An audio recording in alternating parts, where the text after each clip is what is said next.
สูงเลยเนาะสูงเท่าไรนะสูง167 167โดยน้ำหนักได้จ้ะน้ำหนัก52จำนางแบบเลยเนาะอดหลอดอยู่ โดยFC ท่านใดสนใจก็ทักเข้ามาได้เนาะมีเวลาลมอยู่แล้ววะวางตลอด24 ชั่วโมงอ๋อว่างตลอด24 ชั่วโมงเลยวะโดยโอเคบายบายโดยสบายดีโดยวันนี้ก็นำพาFC มาหาสาวโสดหน้าใหม่เนาะทุกคนแข่งฝนมาเปียกก่อนอื่นก็ขออนุญาตถามชื่อก่อนชื่อว่าใดนะชื่อน้องดาน้องดาตอนนี้อายุจักปีแล้วนะอายุ22 ปีที่ผ่านมานี่เคยแต่งงานอยู่วะนะบ่เคยยังบ่เคยแต่งงานจักเทื่อโรงเรียนก็เคยเข้าอยู่บ่เขาจบป .5 จบป .5 แล้วบ่ได้ไปเรียนต่ออีกบ่ได้ไปเรียนต่อเป็นได้คือบ่ได้ไปเรียนต่อเป็น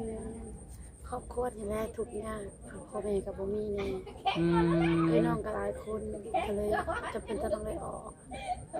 มีอ้ายน้องคิงจักคนหั่นน่ะมี5 คนเจ้าเป็นลูกผู้ที่เท่าไหร่คะผู้ที่3ผู้ที่3แม่ผู้หญิงเท่าเจ้าผู้เดียวบ่หรือว่าไดผู้หญิงเอ้ยผู้นึงอยู่เวียงแล้วก็อ้ายผู้นึงเพิ่นหาแต่มาแต่เวียงปานนี้แล้วก็น้องพ่อแม่ก็ยังเบิดยังอาชีพหลักอยู่เฮือนเจ้านี่เฮ็ดจังซั่นนะเฮ็ดไร่เฮ็ดนาเป็นได้ข้าวน้ำชาปลากุ้มอยู่กุ้มกินอยู่บ่บ่ได้เฮ็ดนาเลยแบบพอแต่รับจ้างเพิ่นไปมื้อเพราะว่านาพ่อกับแม่ขายตั้งแต่เป็นหนี้ธนาคารหลายปีก่อนพุ่นมีแต่ว่ารับจ้างเพิ่นแล้วก็มาซื้อกินโอ้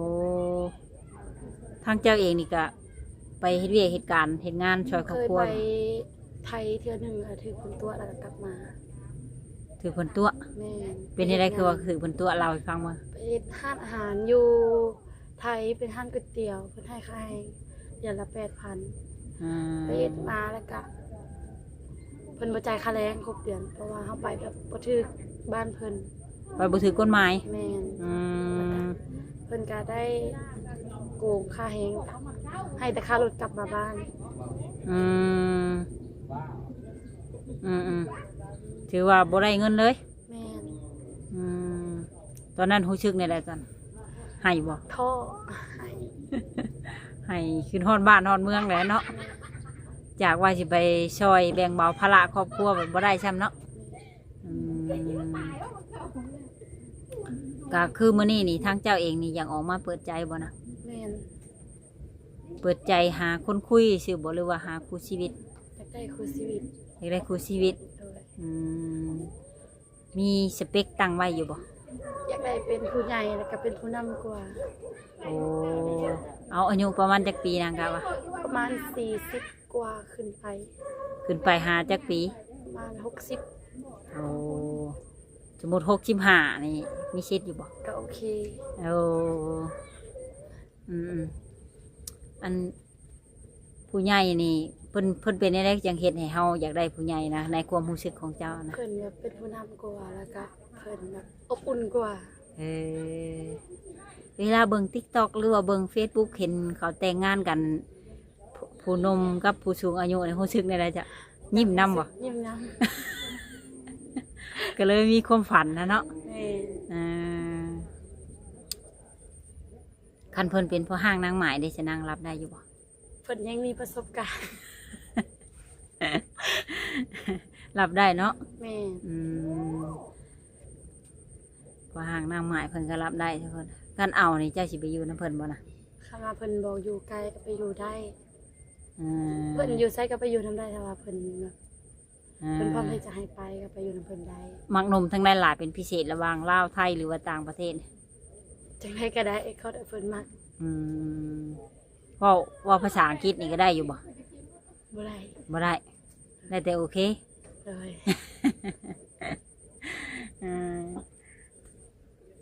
ก็มีทั้งหนุ่มหลายๆคนอยู่เนาะก็สนใจอยากได้ช่องทางติดต่อเจ้าก็เลยมาถ่ายมันเนาะเป็นอย่างไรมีคนอยู่ในหัวอกหัวใจหรือบ่หรือว่าในใด ยังเถื่อ อืมมีช่องทางติดต่อทางใดแน่นะกะ ให้ติดต่อทางไลน์ ทางไลน์เนาะอืมทางเจ้าเองนี่เป็นคนนิสัยใจคอแบบใดนะ ไปกดหมักเว้าตลกแล้วก็แบบบ่ถือสาคำเว้า ใจห้อนบ่หรือว่าใจเย็น เป็นคนที่ใจเย็น ใจเย็นอืม มักเอาเหตุผลมาเว้ากันก่อนอารมณ์ อืม แบบเวลาผิดเถียงกันก็อยากให้เอาเหตุผลมาก่อนอารมณ์บ่อยากให้ใส่อารมณ์ก่อน อืมประมาณนั้นเนาะอ่าค่าดองได้จะแพงบ่ อันนี้ก็แล้วแต่เพิ่นสิให้เด้อพ่อกับแม่บ่เคยเว้ามาจักเทื่อ โอ้หมายความว่าแล้วแต่แฟน แม่น อ่าอยู่ในเฮือนเจ้าน่ะมีระบบแบบอ้ายกับน้องที่เพิ่นแต่งงานไปแล้ว ยังบ่มีใครเลย โอ้ก็แสดงว่ายังบ่มีตัวอย่างค่าดองให้เบิ่งเนาะ แม่น สิหน่อยสิหลายน้องคนก็เมื่อยแล้ววันนี้ นางคัตมาดเอาบ่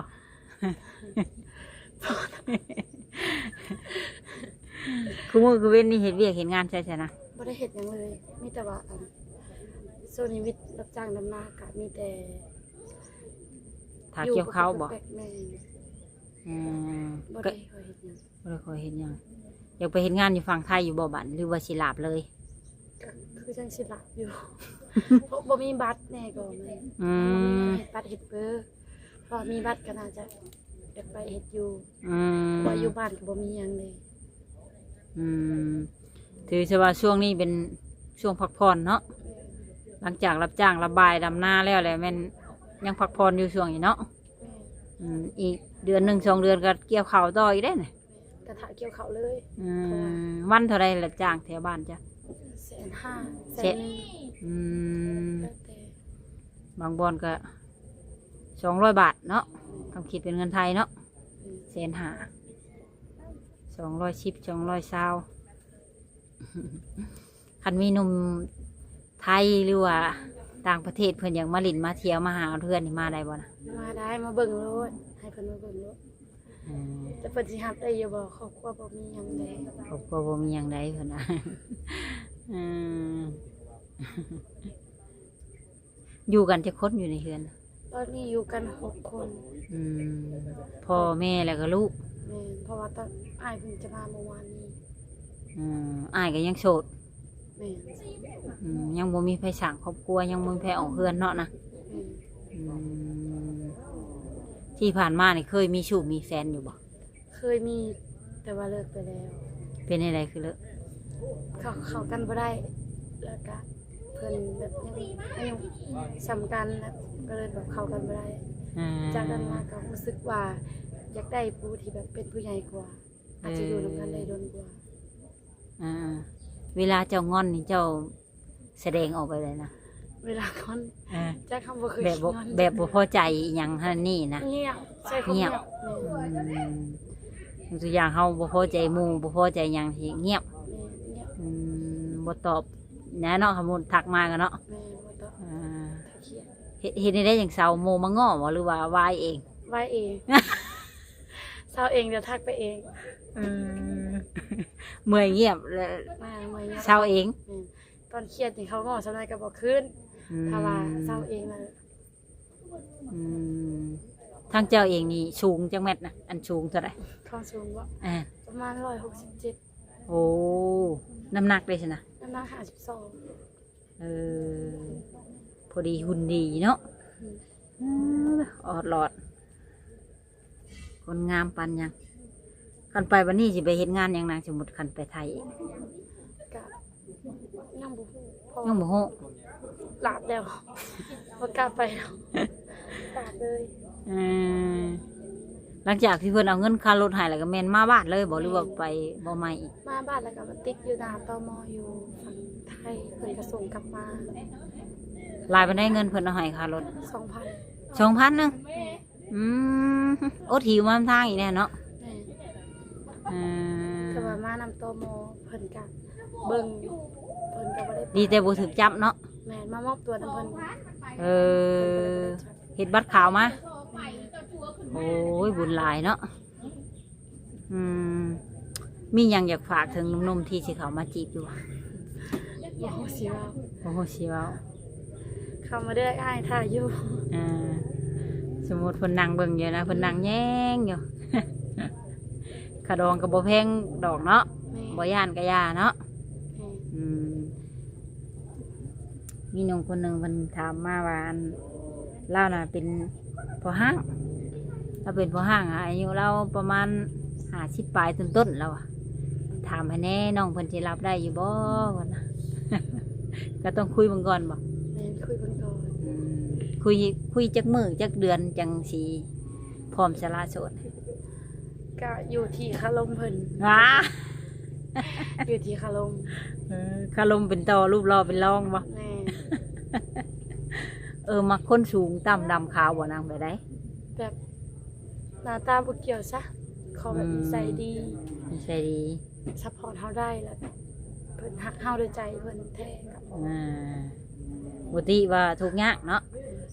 ไม่ใช่เอาไปแล้วตีถูกตียากน้ำหลังก็ได้เนาะนะแบบนั่นบ่ โดย อืมทางน้องเพิ่นเองนี่ให้ไปอยู่น้ำเพิ่นก็ไปได้เพิ่นนะเนาะ เพราะว่าอยู่เพื่อนคนอยู่หลายแล้ว อยู่เพื่อนเพิ่นมีไอ้น้องก็ยังมีอยู่หลายคนอยู่เนาะ ไฟฟ้าก็บ่มีอยู่เฮือน ไฟฟ้าก็บ่มี แม่ อืมใหญ่ชำได้เฮือนน่ะนะเฮือน2ชั้นบ่หรือว่าเฮือนดินบ่ เพื่อนไม่กระต๊อบธรรมดาเลยนะ อืมจักมือมีโอกาสดีจะไปเยี่ยมน้องเพิ่นอยู่เฮือนเนาะ ยันแต่น้องเพิ่นแล้วบ่ให้ไปเนาะทุกคน แต่ว่าอัน FC เพิ่นมาเยี่ยมกันยังสิได้พาเพิ่นไปลิ้นเนาะสะดวกอยู่บ่ ได้มาหาได้ พ่อแม่เพิ่นก็บ่ให้แล้ววะเนาะ มาหา อ่าแต่ละคนอยู่ในเฮือนมีแต่ช่วยกันทำมาหากินเนาะ โดย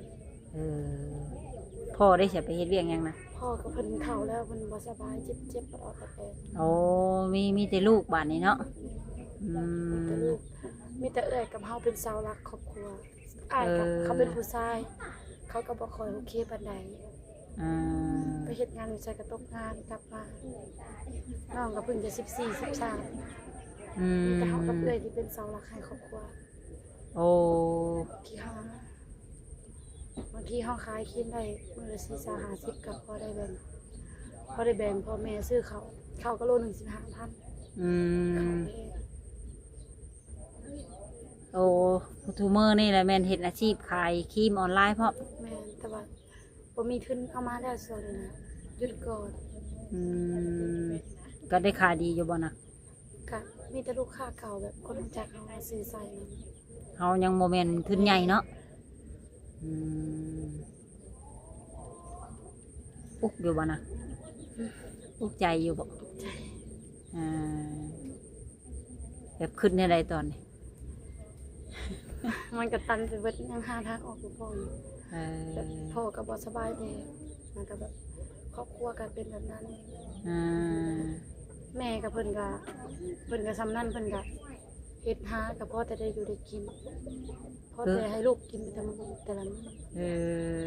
เพื่อแห้งก็ลดหน่อยลงเนาะเดี๋ยวนี้มีแต่เจ้ากับเอ้ยเป็นเสาหลักของครอบครัว แม่ อืม เลยก็ผ่อนรถจักรคันหนึงให้แม่ ส่วนเฮาก็เบิ่งข้าวน้ำนี่แหละซื้อข้าวซื้อน้ำให้เพิ่นแล้วก็ให้เพิ่นใช้แต่ก็บ่พอมีช่วงนี้น่ะมันเป็นยามหน้าให้ยามหน้านี่ยามฝนเนี่ยเฮ็ดหยังก็บ่ได้ อืม ตะกี้ยังว่าพ่อขายผักปลูกผักปลูกหญ้าขาย โอ้ปลูกพักฮอดขายผู้เจ้าน่ะ แม่น เออเพิ่นมาชื่อฮอดเฮือนบ่หรือว่าขายส่งตลาด เพิ่นมาซื้อมาเท่านั้น อืมถือว่าเป็นสาวโสดสวยงามแต่สู่ชีวิตเนาะนะจังใดก็เป็นกำลังใจให้เด้อ โดย เลยก็ฝาก FC ของเมย์สมหวังไว้ในอ้อมอกอ้อมใจในเด้อถ้าเพิ่นทางมาแล้วก็โอ้ลมหรือว่าตอบเพิ่นในเด้อนางเด้อเลยก็มีสุดท้ายนี่ก็มีหยังอยากฝากอีกบ่ มีแต่ให้น้องเพิ่นโชคดีเนาะโดยไว้พบกันใหม่อีกเทื่อหน้าเนาะชะนางเนาะโดยสบายดีโดยบ๊ายบาย